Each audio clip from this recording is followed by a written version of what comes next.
Olá, olá, bom dia todo mundo, bom dia para vocês, como é que vocês estão?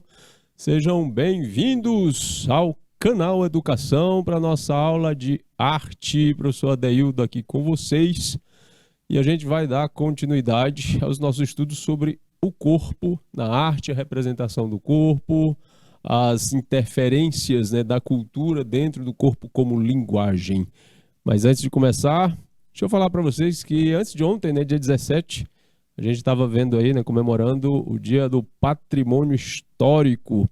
O que é uma sociedade sem o seu patrimônio? A gente sabe que existem os patrimônios materiais e imateriais, aqueles que formam a nossa memória cultural, tanto física, né, questão arquitetônica, as referências, né, das praças, das estátuas, das pinturas murais, o nosso jeito de ser, o nosso jeito de viver, o que a gente come, como é que a gente tem contado a nossa história, o nosso folclore. Tudo isso compõe aquilo que a gente chama de patrimônio histórico. Nós temos o patrimônio histórico nacional aqui no Brasil, que são as referências básicas para toda a nação brasileira. E cada setor, cada região tem as suas referências de patrimônio histórico local. Inclusive, gente, a linguagem e a maneira de falar, embora nós temos aqui no Brasil um único idioma oficial, que é o português, fora aí os outros tantos que tem também, só de língua indígena tem um monte, a linguagem também faz parte do nosso patrimônio cultural histórico, certo? E como patrimônio também pessoal, a gente tem o corpo. E hoje a gente vai tratar do corpo e dos jeitos de vestir, a moda e o tempo. Você já parou para pensar por que você usa tal peça e de onde é que ela veio? Hoje são 19 de agosto e a gente vai começar um giro aqui pela fascinante história da moda, do jeito de vestir. Quando a gente pensa na história da moda e da alta costura, logo vem na cabeça nomes famosos. Aí eu trouxe aqui uns historicamente famosos, como Coco Chanel, Christian Dior, Louis Vuitton, entre outros. Isso aqui a gente está falando de alta costura, né? Existem nomes também mais referenciais de uma costura mais popular. Mas você já pensou nos motivos que levaram a moda a ter um papel de destaque no desenvolvimento da sociedade? Já parou para pensar? Será que o jeito da gente vestir é imposto? É orientado? A gente que escolhe, a sociedade é que vai por si só dividindo isso meio sem querer? Bora lá. A palavra moda vem do latim, e parece que é sempre do latim que as coisas vêm, né? Modus. Tanto que, quando a gente vai falar de jeito de fazer as coisas, a gente usa uma palavra no masculino, né? Modo. Então, significa costume, maneira, ou até comportamento. Nunca ouviu sua mãe falar assim, ou seu pai falar, quem foi que inventou essa moda? Que moda é essa, que mania é essa agora? Então vem tudo daí. Para entender a moda e a sua influência, é necessário voltar um pouco na história, porque as coisas nem sempre foram do mesmo jeito. Então como é que tudo começou? Aí sempre aparece, né, a esfinge, ou a efígie dos faraós, né? Parece que é tudo no Egito. Segundo alguns antropólogos, o surgimento da roupa está relacionado à necessidade manifestada pelo ser humano de esconder a nudez. Aí a gente destaca uma passagem bíblica, lá, né, da criação do homem e da mulher, onde está destacado lá que quando eles perceberam que comeram, né, do chamado fruto do conhecimento do bem e do mal, eles perceberam que estavam nus. E aí correram para cobrir as vergonhas. Essa referência bíblica, ela tem uma profunda ligação com essa questão, né, inclusive para explicar essa questão que o ser humano tem de esconder a nudez. Mas também de se proteger do frio, da chuva e do calor. Sim, do calor. As vantagens em utilizar pele animal logo foram descobertas pelos nossos ancestrais. Além do frio, era possível se proteger de pedras e espinhos. Aí aparece a necessidade de não só proteger o corpo das intempéries, mas também ter condições de transitar por regiões sem que esse ser humano fosse se ferir, machucar os pés, né, se arranhar, ou muitas vezes até se esconder de outros animais maiores. Porque quando você pega uma pele de bisão, por exemplo, e joga por cima de si, você pode também estar aí formulando um esconderijo, né, uma camuflagem. Então tinha muito disso também. A utilização de roupas pelo ser humano remonta 600 mil anos antes de Jesus Cristo, fato facilmente comprovado pelas diversas escavações em que agulhas feitas de ossos foram encontradas. Então o pessoal já fazia ali não só a roupa tirada da pele do animal, mas desenvolveram-se técnicas de montar um vestuário através da costura. Então agulhas, linhas feitas com fibras vegetais, cortes que depois de unidas as peças acompanhavam o contorno do corpo. Então tudo isso já remonta de 600 mil anos antes de Cristo. Bom dia, quem já está com a gente aqui? Tem a Deni Andrade, né, que está aqui com a gente já. Bom dia, Deni. Dando um salto, a gente chega ao surgimento da tecelagem na Mesopotâmia. Aí aqui já muda um pouco. O que é tecelagem? Aí a questão de tecer. Acredita-se que o ser humano tenha observado alguns animais, principalmente aranhas, na questão de juntar fios para fazer uma coisa que a gente chama de tecido. Os fios entrelaçados é o que a gente chama de tecido. E o entrelaçamento dos fios a gente vai chamar de trama. Ele deve ter observado isso em aranhas e em passarinhos também, pássaros fazendo seus ninhos. Isso já lá na Mesopotâmia. Na época, a roupa era enrolada ao corpo e era possível manter a cor original ou tingir o tecido com diferentes cores. Então há uma diferença quando você fala em uso de peles, certo? Que é a pele retirada do animal, jogada sobre o corpo, ou enrolada. E quando você pega fios e entrelaça eles numa trama, aí você chama isso de tecido. Ok? Quando não é tecido, a gente chama de pano. Existe tecido não tecido. Como assim, professor? Já ouviu falar? Isso é muito usado em artesanato escolar. Muito. O tecido não tecido. O pessoal chama de TNT. Por que ele é chamado TNT? Por que é tecido não tecido? Porque ele não é feito através de uma trama de fios. Entenderam? O tecido, ele é uma trama de fios entrelaçados. O TNT são fios, né, de fibra plástica que são prensados e aí forma aquele tecido, entre aspas, né, sem ter a trama. Isso é chamado de tecido não tecido, a gente chama de TNT. Muito usado em artesanato escolar, né, para fazer maquete, para fazer indumentária de pequenos esquetes para apresentações escolares, decoração, tudo isso a gente faz com o tecido não tecido, o TNT. No Egito, voltando aqui para o Egito, né, as roupas e a identidade caminhavam juntas. Roupa e identidade. Ou seja, a roupa era a representação da posição social daquela pessoa. Então, os faraós se diferenciavam dos demais por não utilizarem ornamentos, enfeite, né? A cauda de um leão e um falso cavanhaque simbolizavam o poder. O chamado falso cavanhaque. É esse trocinho que fica aqui, que a gente vê muito em esculturas assim, em representações de pintura também. É uma barba cerimonial que era postiça.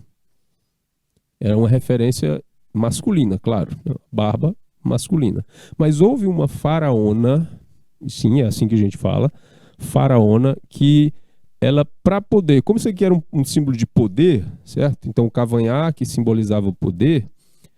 Quando ela subiu ao trono no dia da posse, ela quis que esse poder também aparecesse para ela, como pessoa, como identidade. E ela também usou um cavanhaque desse, uma barba postiça dessa, para passar para a população que, apesar de ser mulher, ótimo, né? Mesmo ela sendo mulher, ela era um símbolo de poder, né? Usando a barba. O nome dessa bonitona aí é a faraona Hatshepsut, que é pouco conhecida. A gente fala mais da Cleópatra, né? Mas a Cleópatra também teve o seu papel importante na sociedade. Vamos lá, então, continuando. Dos egípcios para os romanos. Gente, assim como os egípcios atribuíam diferentes significados às roupas, os romanos também faziam isso. E se você parar um pouquinho para pensar, ainda hoje é assim. Eu vou falar disso mais aprofundadamente lá no finalzinho da aula, né, quando a gente estiver chegando na moda contemporânea. Mas vai acompanhando aí. Roupa, posição social, contemporaneidade, marca. A gente tem muito ligado essa questão da marca. Aqui, antigamente, a maneira de vestir, o tipo de tecido, até as cores eram exclusivas para uma parte da sociedade. Então, a toga, para os romanos, era a indumentária mais comum dentre os magistrados, né? Dentre aqueles que estavam no status social de magistrado. Era utilizado como forma de demonstrar autoridade. Mas aí o povo comum se vestia como? Da maneira mais simples possível. E aí outra coisa, tinha algumas cores e alguns tipos de tecido que o cidadão comum ele não podia usar. Ele até poderia ter acesso, não é uma questão só de preço. Mas é porque, sendo cidadão comum, ele era proibido de usar. Que era para não se confundir, certo, com as outras castas mais altas. É que essa história aí do preço, né, para dificultar o acesso, é que foi sendo concebido, relação disso com a qualidade do tecido e por aí vai. A gente também percebe aqui que a indumentária feminina, né, as peças femininas e masculinas não se diferenciavam muito. Tudo era toga. Certo? Ou seja, no fim das contas, todo mundo usava vestido. Considerando alguns grandes acontecimentos na história da arte. A primeira padronização no vestuário remonta à época das invasões bárbaras, né? Romanos e bárbaros, que é o termo utilizado pelos romanos para se referir às pessoas consideradas não civilizadas para eles. Eram reconhecidos pela maneira de se vestir. Porque também tinha uma questão, gente, cultural. Cada comunidade, cada cultura diferente da Europa tinha a sua indumentária, o seu jeito de usar o tecido, de usar a roupa, a cor, as cores, os materiais, o tipo de entrelaçamento dos cadarços, o tipo a maneira com que se amarravam, né, a roupa ao corpo, os adornos, né, coroas, colares, tranças, a influência também do tipo de cabelo na hora de organizar esses ornamentos, tudo isso identificava uma comunidade específica, ou mais ao norte, ou mais a leste, ou mais a oeste. Essas comunidades tinham suas características próprias de apresentar-se para a sociedade. Não era só uma questão de tecido, de material, né? Mas também a visão cultural sobre essa roupa os diferenciava. E os nórdicos, no norte da Europa, eles se vestiam e se comportavam de forma diferente dos romanos, e todo mundo que tinha esse comportamento diferente dos romanos, eles eram chamados pelos próprios romanos de bárbaros, considerados pessoas não civilizadas. Okay? Apesar disso, o início da Idade Média não trouxe grandes transformações em termos de história de moda, ou seja, Com as invasões bárbaras e com o declínio do Império Romano do Ocidente, em 476 d.C., não houve, e o início da Idade Média, durante toda a Idade Média não vai haver grande mudança em relação à questão da moda, certo? Vai haver aqui uma evolução ou outra com a questão do tecido, de costura, de cores. E as cores, gente. As cores. Pense no troço, algumas vezes muito difícil de ser conseguida.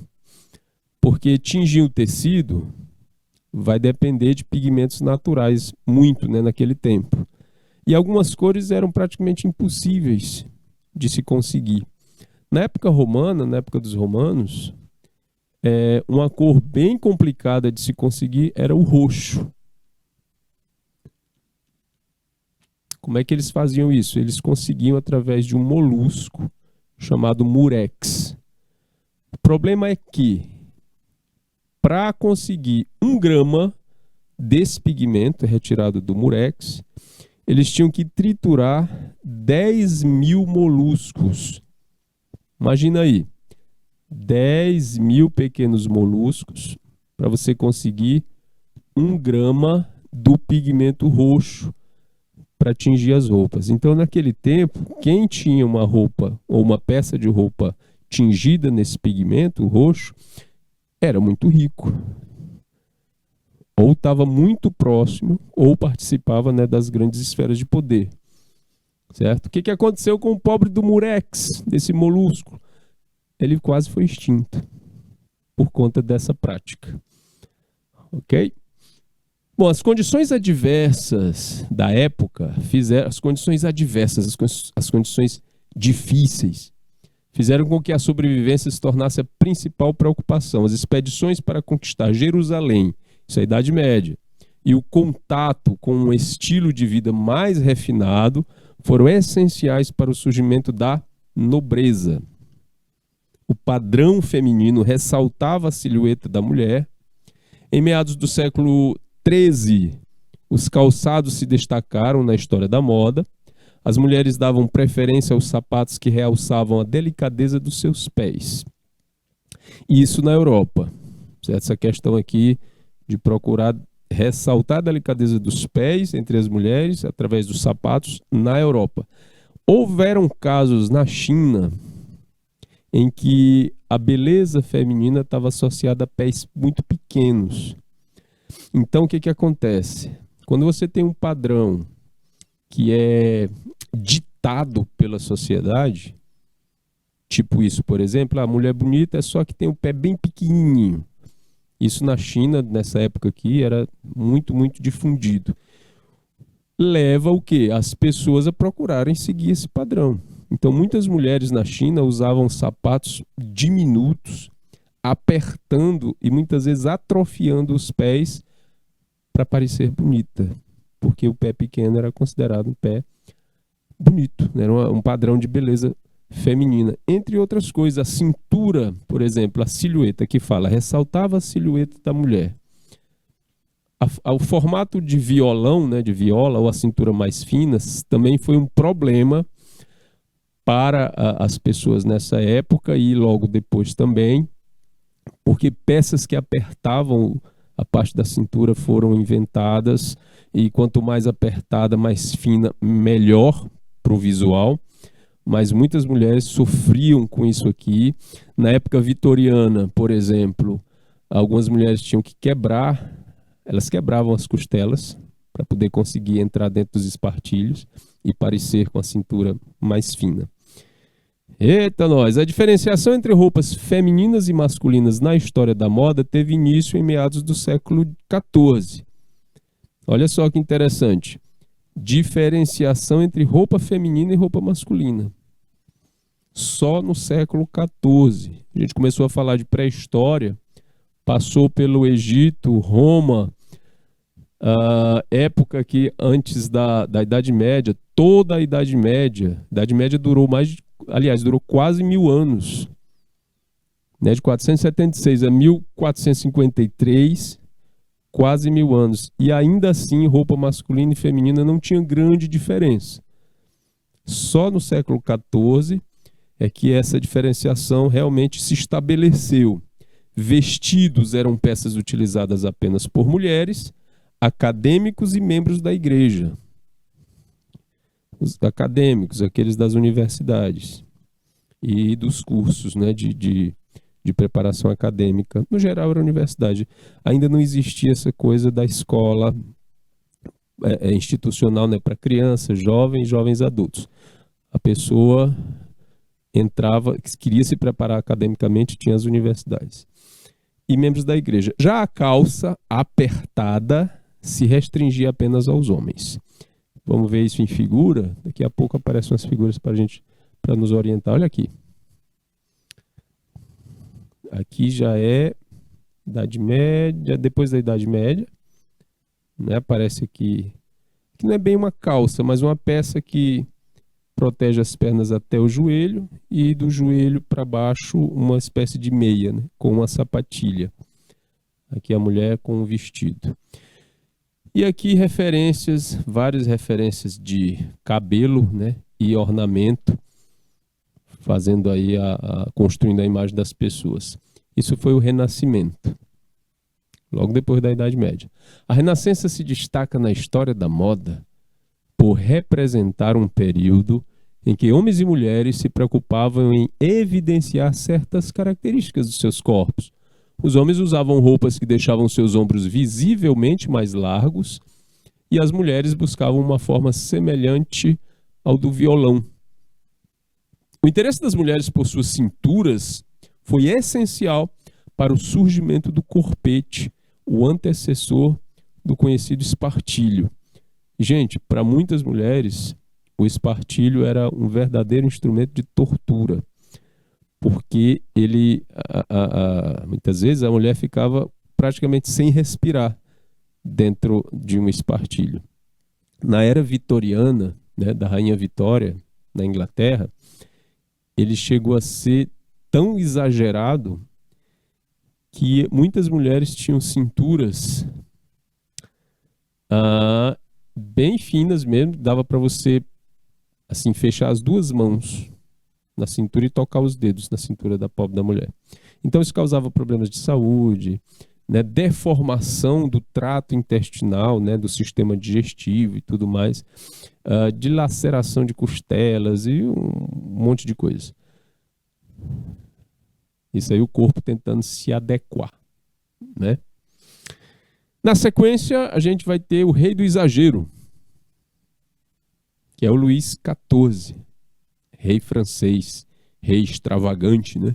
Extravagância na história da moda tem nome de rei. Luís XIV é conhecido na história da moda, entre outras coisas, por usar roupas extravagantes. O cara queria causar, aparecer mesmo. Então aqui fica assim, né? A ideia era enfatizar a superioridade francesa através da vestimenta.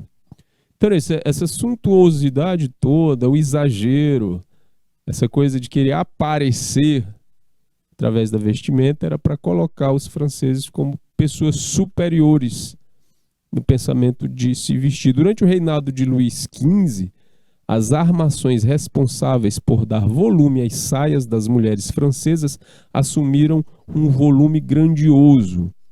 Então aquela coisa, o espartilho já apertava até a cintura e a partir da cintura a saia se expandia num grande volume. E a quantidade de tecido para fazer uma roupa dessa, meu amigo, não era para todo mundo. Então só as mulheres ricas tinham condições de ter vestidos assim. E outro, esses vestidos eram estruturas tão pesadas e difíceis de manter, né, de fazer uma manutenção, que eles nunca eram lavados. Era complicado lavar um vestido desse, que muitas vezes tinha incrustação de pedras, né, de peças de metal, era complicadíssimo. Então não se lavava uma roupa dessa. Lavavam as roupas de baixo, mas o vestido era aquela coisa que era jogada por cima, né, da armação e ia embora, né? Mas assim, também não era uma roupa prática para o dia a dia, era mais para ficar aparecendo mesmo na corte, certo? E historiadores relatam que era quase impossível que duas mulheres ocupassem o mesmo sofá devido ao volume das armações. Então, um sofá para cada uma. Imagina isso numa festa. A pessoa organizava uma festa com o tamanho do salão e imaginava não quantas pessoas iriam, mas quantas mulheres estariam presentes, porque cada uma ia ocupar um espaço além dela mesma, né? O da saia também. Aqui Luís XIV, conhecido na história da moda, entre outras coisas, por usar roupas extravagantes, e em si falando de Luís XIV, foi ele que inventou o salto alto. Sapatinho com salto alto. A gente não fala de um salto alto como o de hoje, né? O salto alto feminino, muito fino. Tem salto que chega a 15 centímetros de altura e com uma base muito fina, o chamado salto agulha. Por que usar um salto alto? O Luís XIV queria ficar mais alto. Então ele lança essa moda, né, do salto, ele usava salto alto, meia calça, maquiagem e peruca. Era a referência masculina para a época, era essa. O homem de verdade no século XVIII usava salto alto, meia calça, peruca e maquiagem. Aí a coisa vai mudando. Aparece um Charles Frederick Worth, chamado de pai da alta costura. Ao contar a história da moda, é impossível não falar desse moço aí, o artesão responsável por abrir o primeiro ateliê de alta costura em Paris, em 1858, conhecido como o pai da alta costura. O nome de Worth ficou eternizado na moda. O estilista inglês é lembrado por ter substituído a crinolina pela anquinha, um tipo de armação utilizado para dar volumes aos quadris e traseiro da mulher. Então, ele diminui aquele volume imenso, né, dos franceses e cria uma estrutura mais, digamos assim, confortável, certo? E outra também que vai destacar não só o volume, aliás, ele cria uma outra estrutura que, em vez de destacar o volume ao redor da saia, ele destaca apenas a parte traseira. Aí vocês devem lembrar de filmes de época, né, onde as mulheres têm mais o volume de trás expandido, né, do que toda a saia. E a silhueta dos modelos dele dominaram o período da chamada Belle Époque. Vamos traduzir como Bela Época em francês. O estilo do corpo ampulheta, que é mais ou menos, não é o violão, porque o violão é mais estreito em cima, mais largo embaixo.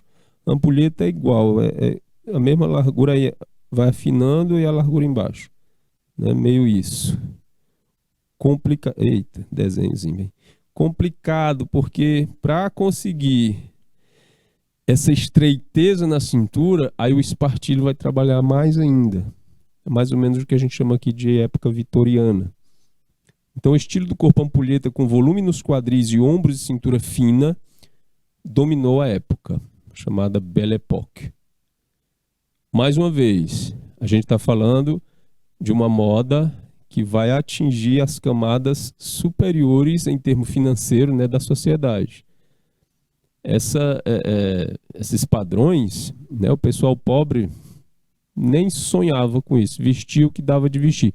Seguia mais ou menos em termos de corte, né, alguma estruturazinha lá para ficar perto da coisa, mas só os ricos mesmo seguiam esses padrões. Isso também servia para dividir a sociedade, para identificar facilmente quem era rico e quem era pobre, né? Na cabeça deles naquele tempo, quem era de alta casta e quem era de baixa casta. Segregação social. Aí vem a Primeira Guerra e o guarda-roupa feminino vai se adequando. Olha, com a guerra, o que acontece numa grande guerra? Você sabe? Bom, os homens são todos chamados para, aqueles que podem, né, para ir a combate. Quem fica nas cidades? As mulheres.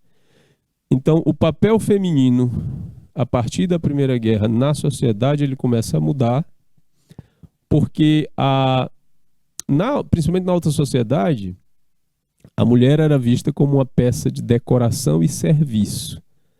Então ela tinha que estar, a casa tinha que estar muito limpa, muito bonita, muito organizada, mesmo que ela não fizesse esse serviço, mesmo que ela orientasse empregados para isso. E ela também tinha que estar, né, um bibelozinho, bem arrumado. Isso não era nada prático se aquela mulher se colocasse para fazer os serviços de casa. Então, como os homens vão à guerra, as mulheres tomam os postos de trabalho, a prática e a habilidade do trabalho precisa de roupa adequada para isso, então isso acaba influenciando, né, o guarda-roupa feminino. Momentos traumáticos, como a Primeira Guerra Mundial, exerceram influência na história da moda. O luto vivenciado durante a guerra fez com que as roupas femininas assumissem tons sóbrios, ou seja, deixou de ser tão colorida. Devido ao momento, né, conforto passou a ser a palavra de ordem. Então a coisa não era mais ficar bonito por ficar bonito, ostentoso. Tinha que ser confortável. As mulheres, obrigadas a trabalhar durante a guerra, preferiam usar roupas práticas e confortáveis. Outra transformação no vestiário feminino foi o encurtamento das saias. Mas para que encurtar a saia, professor? Por causa dessa praticidade aqui, gente. Como é que você quer roupa confortável e prática se você fica empatado de andar? Então precisava encurtar. Muitas vezes aconteceu isso aqui, ó, de usar a mesma calça para poder facilitar o movimento.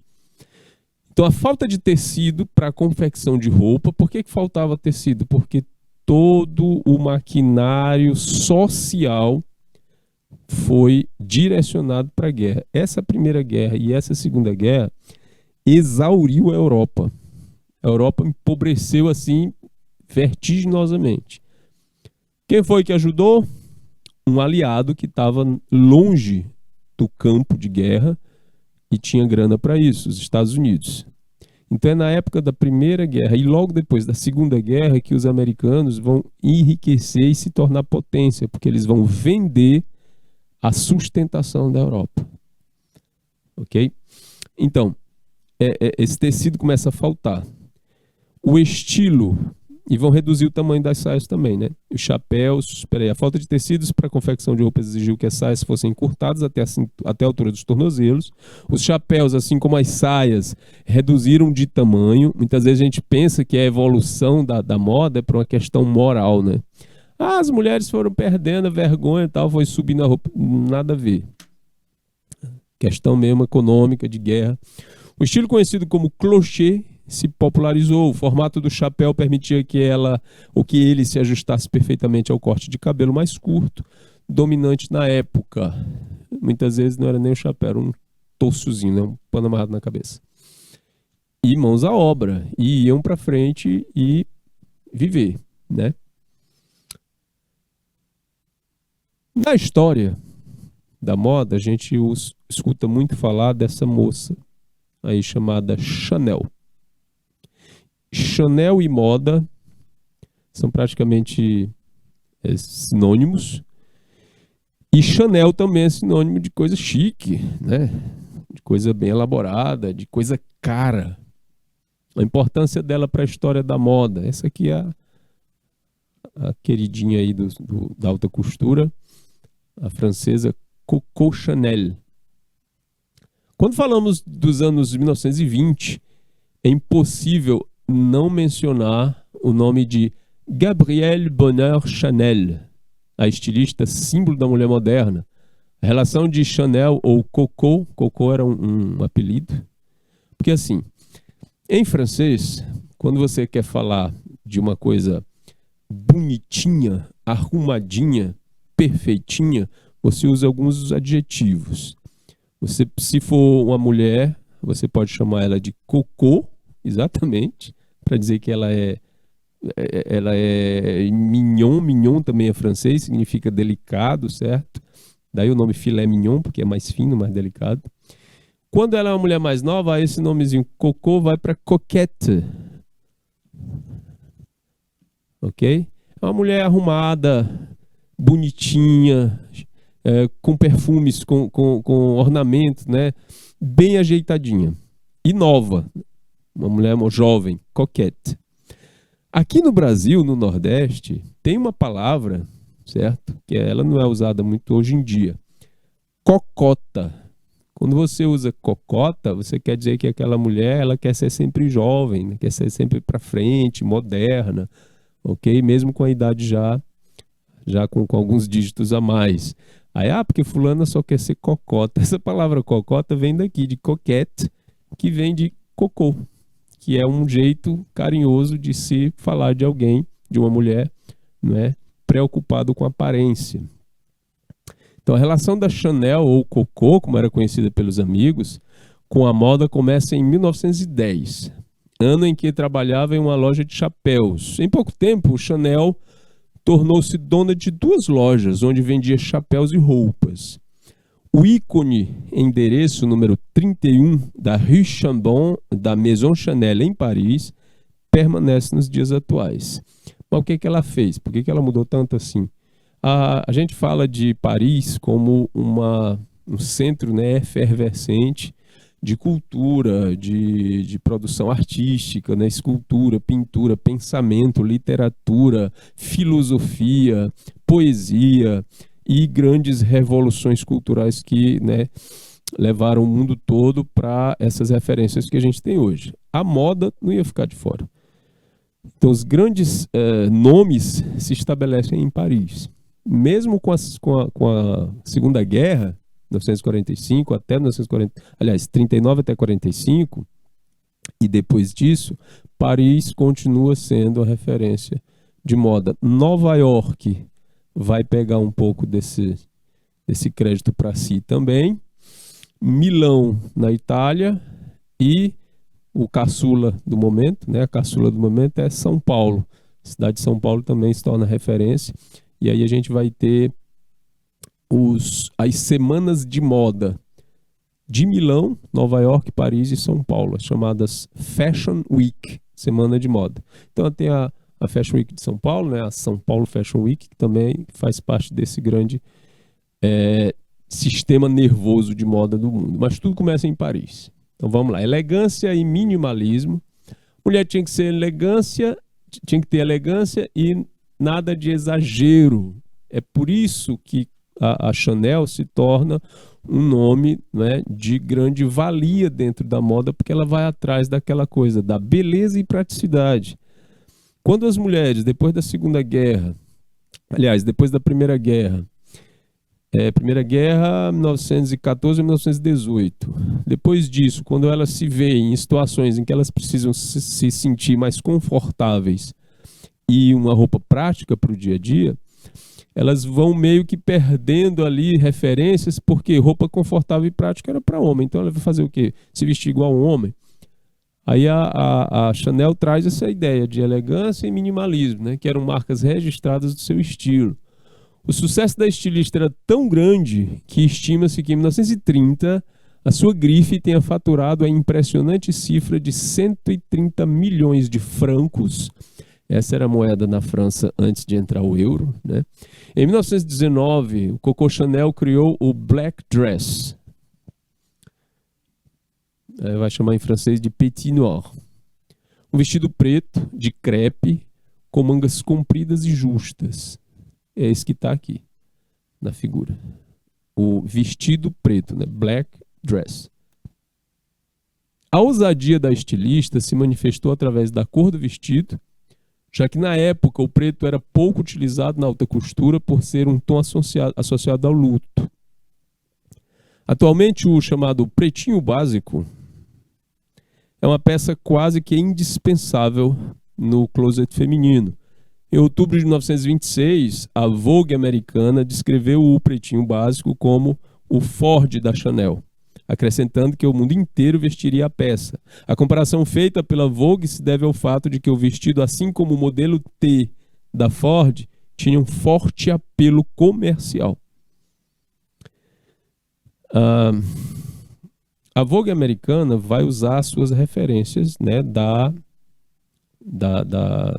do comércio americano. E o que o comércio americano vendia naquela época, e muito, através da Ford, era carro, né, para o mundo inteiro. E o modelo T era o modelo mais popular e o mais vendido, comercialmente viável, porque foi com ele que o Ford, foi através dele, né, a preocupação de colocar um carro na mão de cada americano, foi possível por causa da invenção das fábricas, da organização das fábricas como a gente conhece hoje, certo? O sistema linear de produção. E há quem diga que a Chanel usou os mesmos, né, parâmetros para a produção comercial de suas roupas também. Segunda Guerra Mundial aparece. Assim como a guerra do início do século, a Segunda Guerra Mundial também trouxe consequências para a história da moda. Na Europa, berço de grandes estilistas da época, muitas maisons fecharam suas portas. Pessoal, o que é maison? É uma casa de moda, certo? Em inglês, nos Estados Unidos, eles iriam dizer fashion house, ok?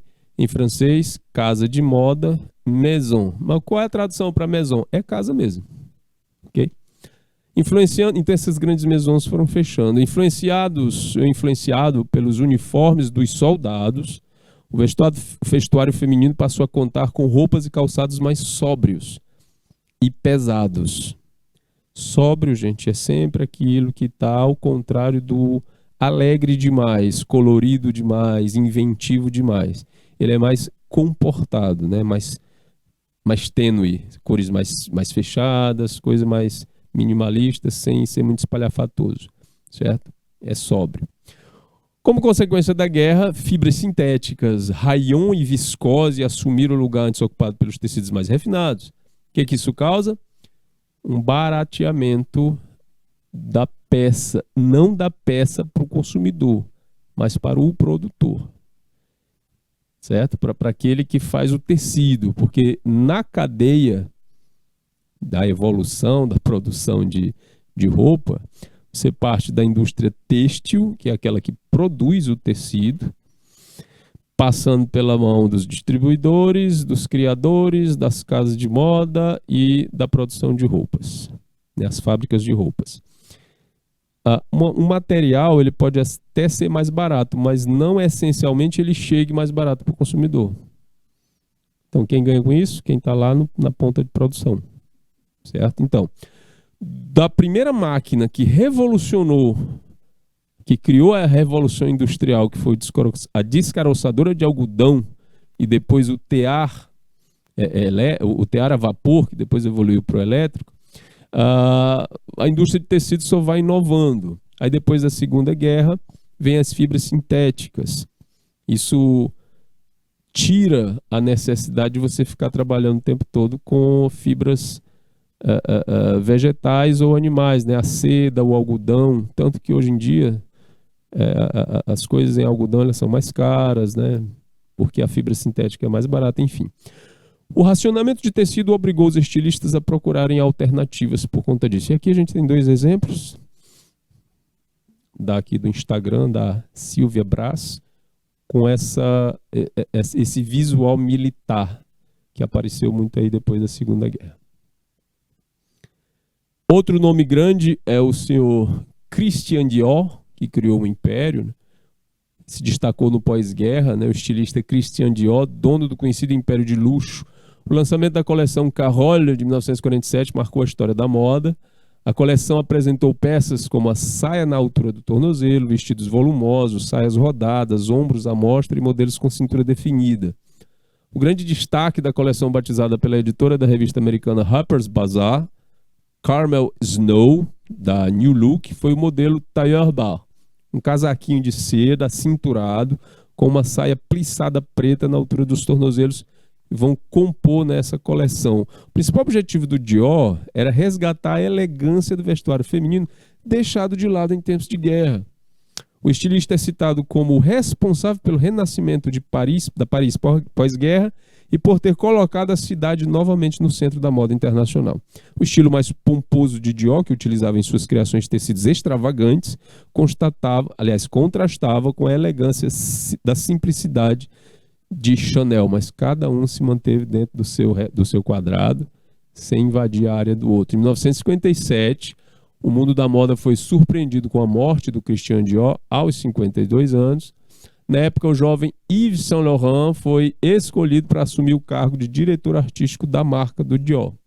A passagem de Saint Laurent pela casa Dior, aí a gente vai trazer isso aqui traduzido do francês, lá eles vão chamar de Maison Dior, durou apenas 3 anos. Embora tenha passado um curto período no cargo, o talento do jovem floresceu. As coleções finais de Dior, como a linha Fuso de 57, são bons exemplos da criatividade de Saint Laurent. Aqui o Christian Dior trabalhando. E o Yves Saint Laurent passa a ser também uma referência de moda, né, na Europa, né, a partir de Paris.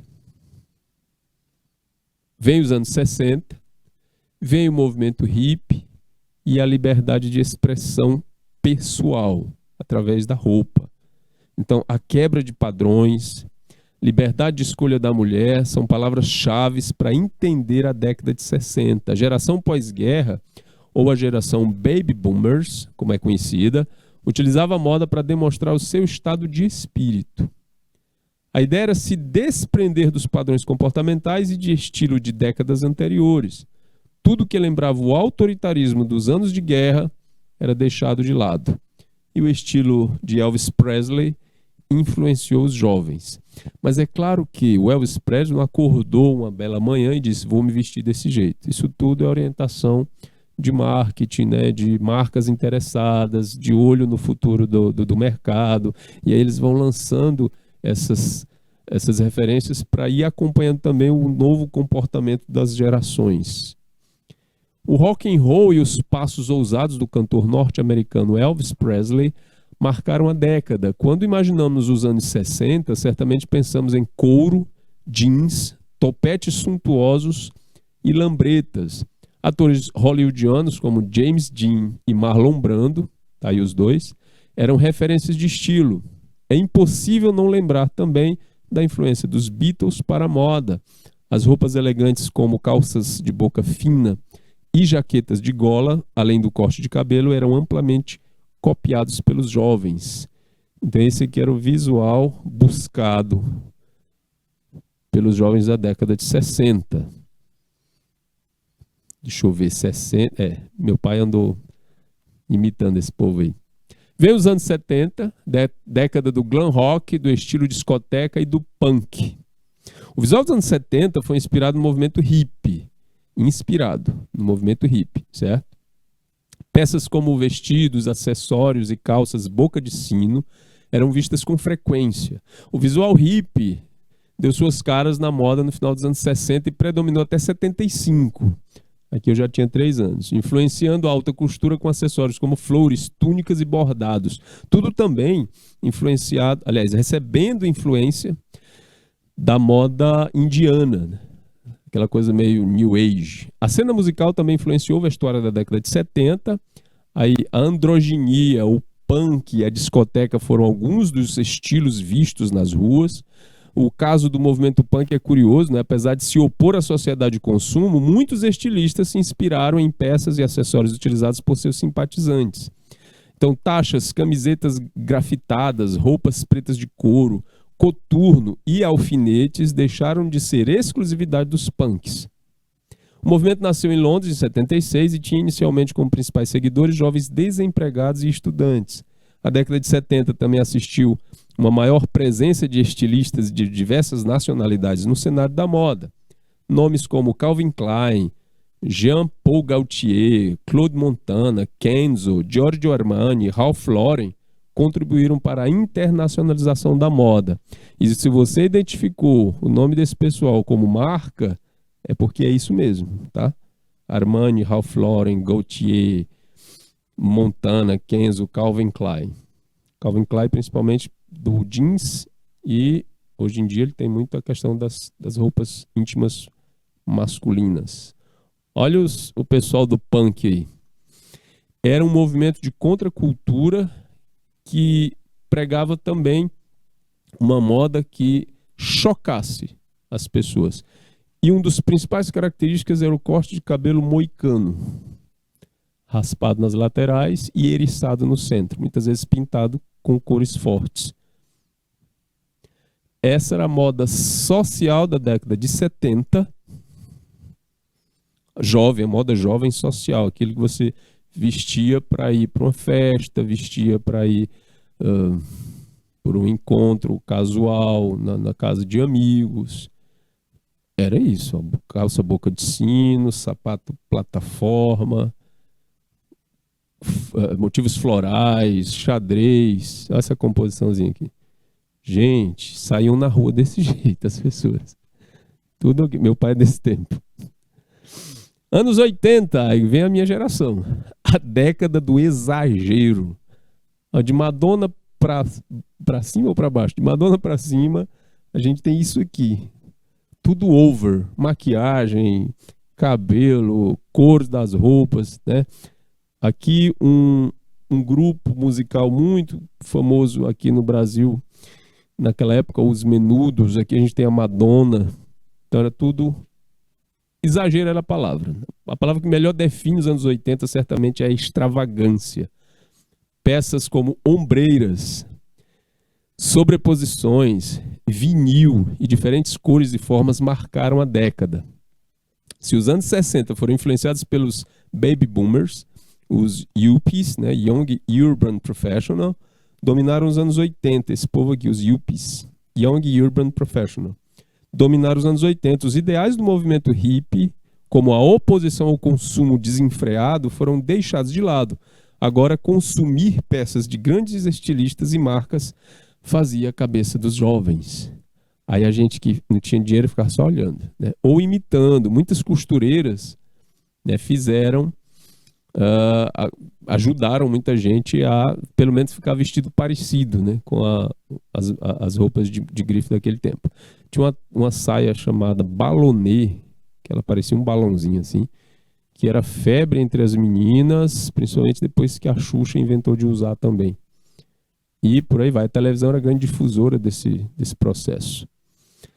O hip hop e a moda das ruas vai trazer um pouco de realidade, de pé no chão, para as pessoas. E vai também tirar muito aquela ideia de que só as grandes marcas, certo, eram referenciais de elegância. O movimento hip hop, que surgiu no final dos anos 70 e início dos anos 1980 nas cidades americanas, dava suas caras. Entre as questões enfatizadas pelo movimento, vão destacar a cultura afro-americana e a preocupação com os problemas sociais enfrentados por populações urbanas.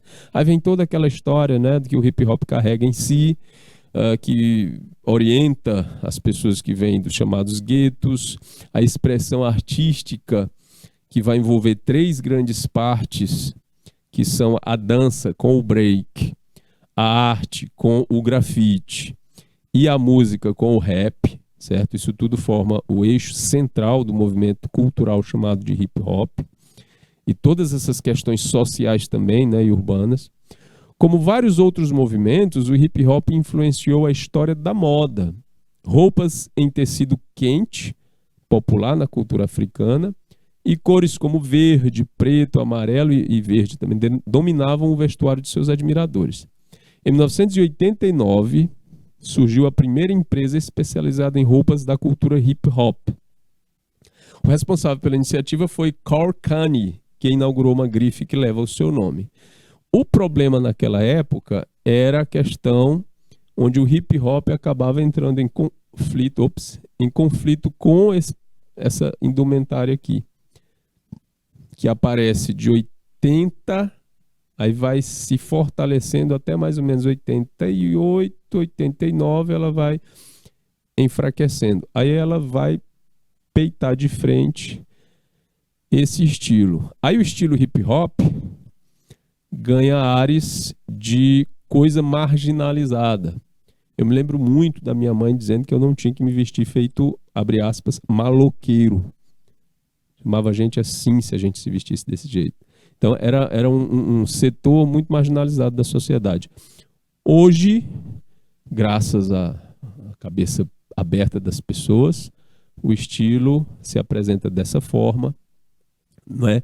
Com referenciais culturais, principalmente depois que o nome de artistas como Jean-Michel Basquiat, que veio do grafite, passou pelo pop art através do apoio do mestre Andy Warhol, e depois se estabelece como um dos artistas jovens mais promissores do centro artístico americano, um homem negro de descendência dessa cultura, né, que envolve a questão do hip hop, e ele acaba ajudando com que essa fatia da moda comercialmente nesse alavanque também.